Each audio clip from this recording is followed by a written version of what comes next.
5 times more exceptional. 5 years of groundbreaking stories.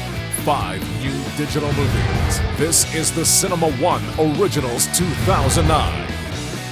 Iba-ibang sabi-sabi, sari-saring haka-haka. Ano nga ba ang Balabala? In this film, we highlighted some of the, alam nating existing, pero hindi pinaniniwalaan. Yung nature, in-incorporate na namin. May elements siya na ka-incorporate dun sa character. Kasi Frederick yung sire. I play the role of Frederick, isang agriculturist na bumbling. He was sent to an assignment na it's his last chance na to prove himself. Si Amiel, siya yung sa water. Ang role ko po sa Balabala ay isang pipe. Ako po si Aling Lupe.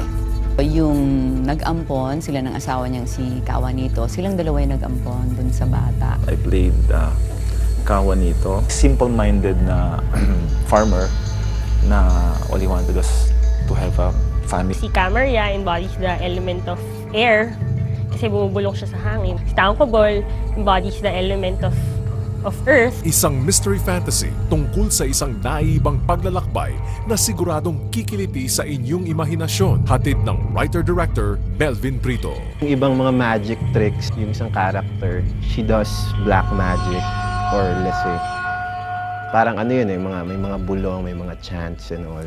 So ginagawa talaga siya ng lola ko sa amin before. Ginawa namin medyo fantasy na rin at saka kid-friendly. Hindi yung mga tipong 1 week hindi makakatulog yung bata pag napanood niya. Gusto ko ma-achieve sana na hindi maging glossy in a way yung pelikula. To veer away dun sa pagiging mukhang commercial yung dating. Basically, getting the audience off their seats with the sound or with what they feel with regards to the sound. Harapin ang di may paliwanag.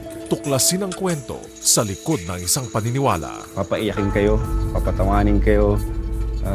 It's actually for the family. Mapapaisip ka rin na paano kung ganun? Supportahan po natin ang pelikulang Pilipino.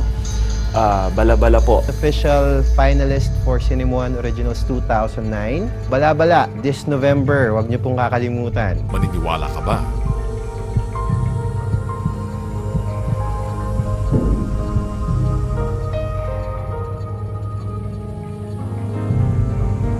Maniwala ka.